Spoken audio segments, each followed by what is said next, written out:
He told me our secret was a safe place. A beautiful, hidden room where just the two of us existed. I believed him. I locked the door from the inside. I never knew he was the one who would eventually set the whole room on fire. This is my story. I am Adana. And if you want to understand how a fairy tale can become a survival story, you need to watch what happens next. Don't go anywhere. Subscribe. Because what happens in the next will change everything. And when you've seen it all, tell me in the comments, what would you have done? Also, comment where you're watching from. Let's begin. Under my bed, in a plain box hidden under old sweaters, there is a single photograph. It shows me, Adana, with a bright smile, my arms around a young man with colorful hair and a shy grin. The man is Kim Jae-hyun, one of the most famous K-pop idols in the world. This is the story of how we loved in secret, and how that secret almost destroyed us both. I work at a small music studio in Lagos. 2 years ago, a group of very tired Korean dancers came to rent our space. He was with them, quieter than the rest.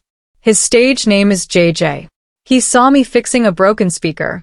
He didn't ask for a photo. He asked how it worked. We talked about wires and sound.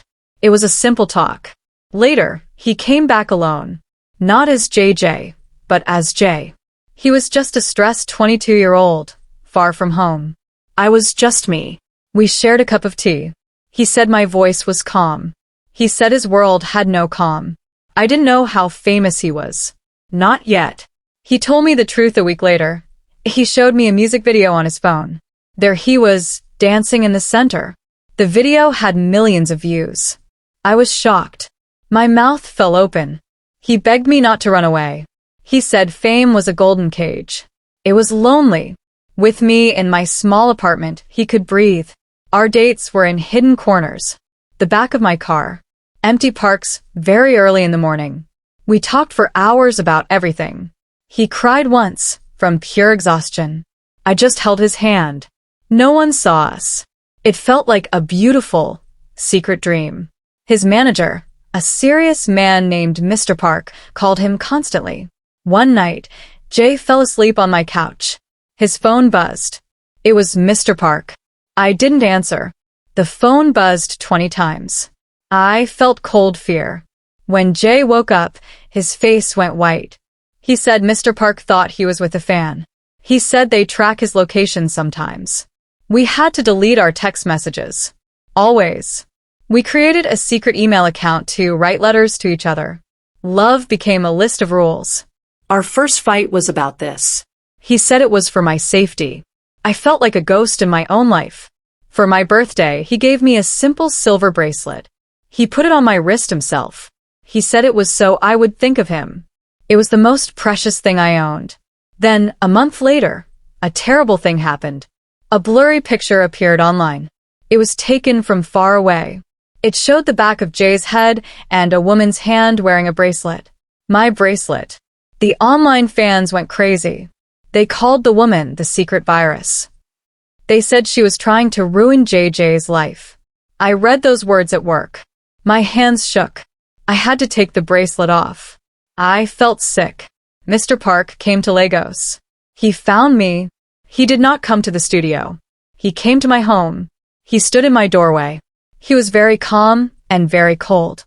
He said I was a kindness in Jay's life. But kindness could end Jay's career. He said the fans' love was a monster. If they found me, the monster would eat me, and then it would eat Jay. He offered me money to disappear. I did not take it. I closed the door on him. That night, I told Jay we had to end. His voice broke on the phone. He said, "Please." "No. I am coming to you." He came secretly. It was a huge risk. We had one day together in a hotel room. We ordered jollof rice and watched silly TV. We did not talk about the outside world. It was the happiest and saddest day. He held my face and said, "I choose you." But I saw the fear in his eyes. I knew what he would lose. His dream. His brothers in the band. Everything. At the end of the day, I drove him to the airport. We sat in the car, not speaking. The silence was heavy. I had to make a choice. Let him go in or tell him to stay. I looked at him. I saw the boy who loved wires and sound. I also saw the idol loved by millions. I knew I could not be the reason his light went out. My heart felt like it was cracking. I said, "You have to go back." He started to cry. I did not let myself cry. Not yet. I said, "This is not goodbye forever, but it is goodbye for now." He got out of the car. He walked into the airport alone. I drove away. When I got home, I finally broke down. I sobbed on the floor. The secret had saved him, but it had broken me. The story should end here, but it does not. Life became very quiet, too quiet. I went to work. I came home. I avoided all K-pop news. It was too painful. My friends asked why I was sad. I could not tell them. I was alone with the secret. Months passed. One ordinary Tuesday, I was buying groceries. A song came on the store radio. It was his voice. His group's new song. I froze in the aisle. The lyrics were about loss. About an empty space beside someone. I knew it was about us. People looked at me because tears were streaming down my face. I had to leave my cart and go home. 2 days after the grocery store, a black car followed me home from work. It was not fancy. It was slow and persistent. My fear came back, sharp and cold. Was it Mr. Park? A reporter? A fan who had found me? I drove faster. The car followed. I turned down a narrow street I knew well. The car kept following. I finally pulled into my apartment lot and ran inside. I locked the door. I peeked through the blinds. The black car sat across the street. It just sat there. For 1 hour. Then it drove away. Who was inside? The question filled my mind with terror. A week after the black car, a package arrived. No return address. My hands shook opening it. Inside was a photograph. Another secret picture. This one was of me. It was me, last week, leaving the music studio. The photo was taken from far away with a long lens. Someone was watching me. On the back of the photo, a note was written in messy Korean. I used my phone to translate it. The words made my blood freeze. It said, "We know who you are. Leave him alone, or everyone will know." The secret was no longer safe. And neither was I. I didn't know what to do, that I couldn't tell Jay. It would panic him and make things worse. I felt totally trapped. Then my phone rang. Unknown number. I answered. A distorted, robotic voice spoke. It said, "The bracelet was pretty. Do you still have it?" They had seen the old blurry photo. They connected it to me. The voice said, "You are a disease. We will cure him." The call ended. I was being hunted by his most obsessed fans. They are called saseing. They are dangerous. They find phone numbers. They send threats. And now they had found me. I sat on my floor for a long time, that I was scared. But then, a fire started in my stomach. I was angry. This was my life. My love. I did nothing wrong. I decided I would not run. And I would not hide anymore. But I had to be smart. I packed a small bag. I went to stay with my cousin in a different part of the city. I bought a new phone. But I kept my old phone on. I wanted to see if they would contact me again. I was setting a trap. But I was also the bait. It was a dangerous plan. I needed help that I remembered an old friend from school. Chitty. He now worked in private security. I called him. I told him part of the truth. I said I was being stalked by an obsessed fan from another country. I did not say who the fan was obsessed with. Chitty listened carefully. He said, "Send me everything. Photos, notes, numbers." He got to work. Meanwhile, on my old phone, a new message arrived. It was a picture of Jay at an airport, looking tired. The message said, "He is sad because of you. You make him weak." The saseing was getting bolder. Chitty traced the messages. They were coming from a server in Korea, but the person sending them was using a public Wi-Fi in Lagos. The saseing was here, in my city. This was worse and better. Worse because they were close. Better because Chitty could find them. He set up a digital trap. The next time they tried to send a message, he might get a location. We waited. I watched my old phone like a hawk. Jay sent a letter to our secret email. It said, "I dream of your laugh. Are you safe?" I couldn't tell him the truth. Not yet. The Saising took the bait. They sent a new message to my old phone.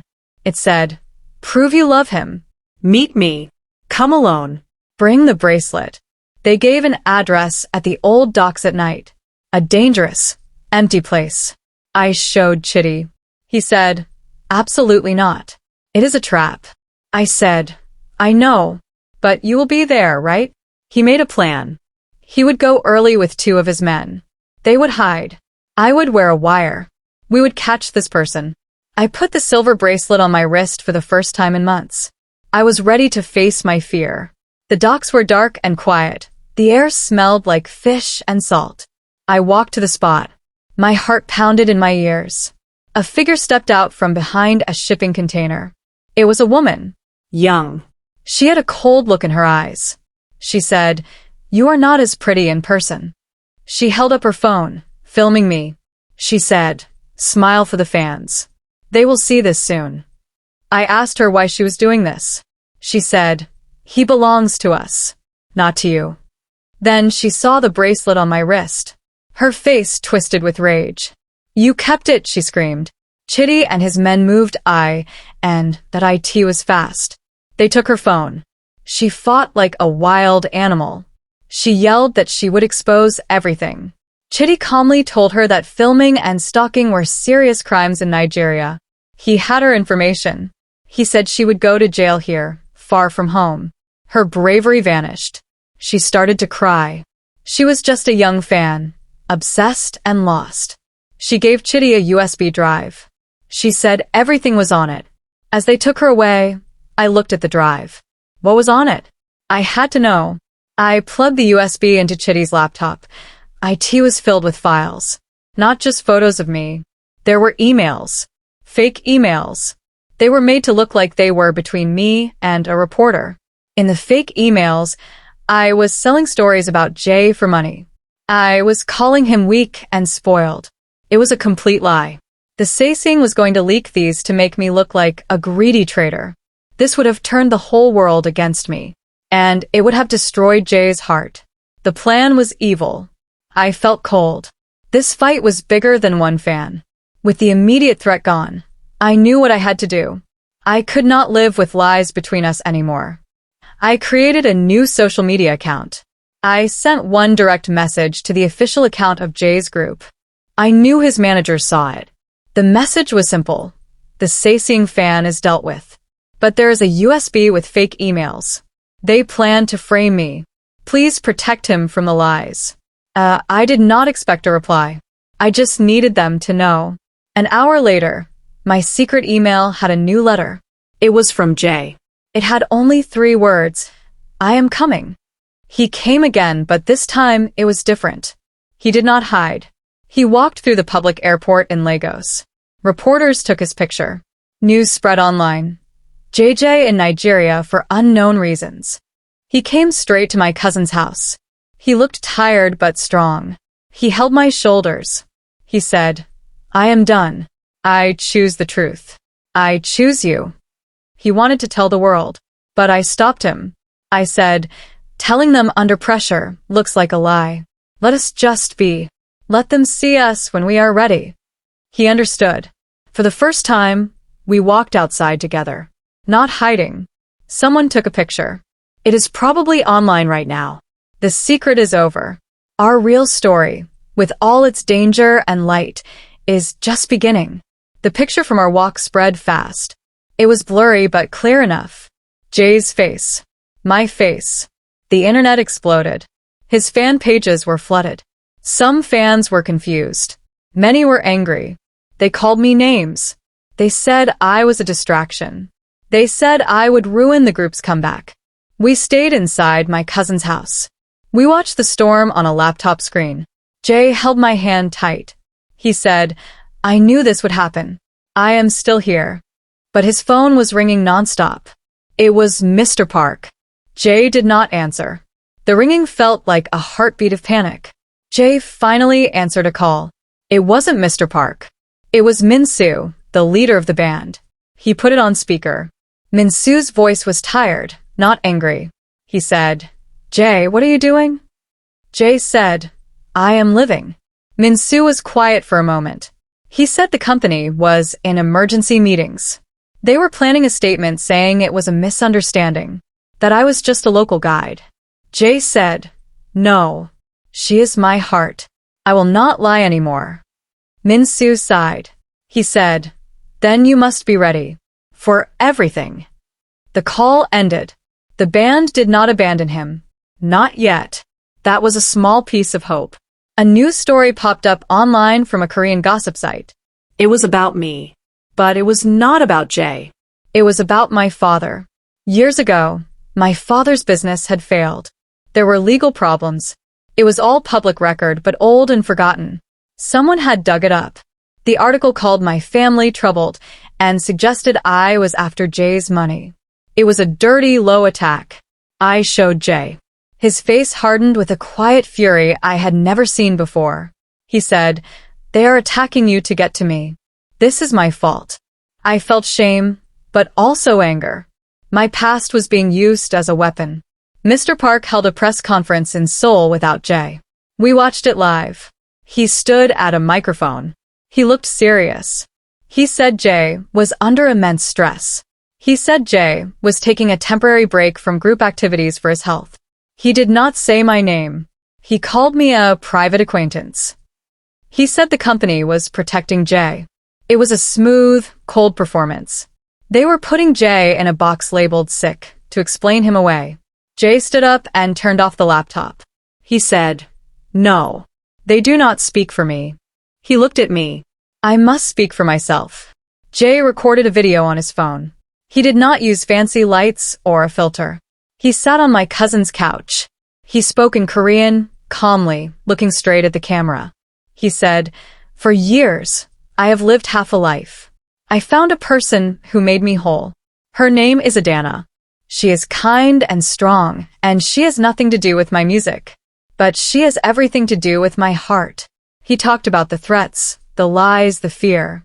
He said, "If you love me as a human, not as an idea. I am not sick. I am in love. And I am not on a break. I am here with her." He posted it. Then he put the phone away. We didn't look at the comments. We just sat together in the quiet after the storm. The secret was gone. All that was left was us, and whatever came next. It was terrifying, and it was free. The plain box under the bed is now empty. The single photograph is not hidden anymore. It sits in a simple frame on a windowsill where the morning light touches it.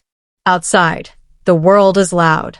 But in this room, there is only truth and the quiet, steady sound of two hearts no longer beating in secret.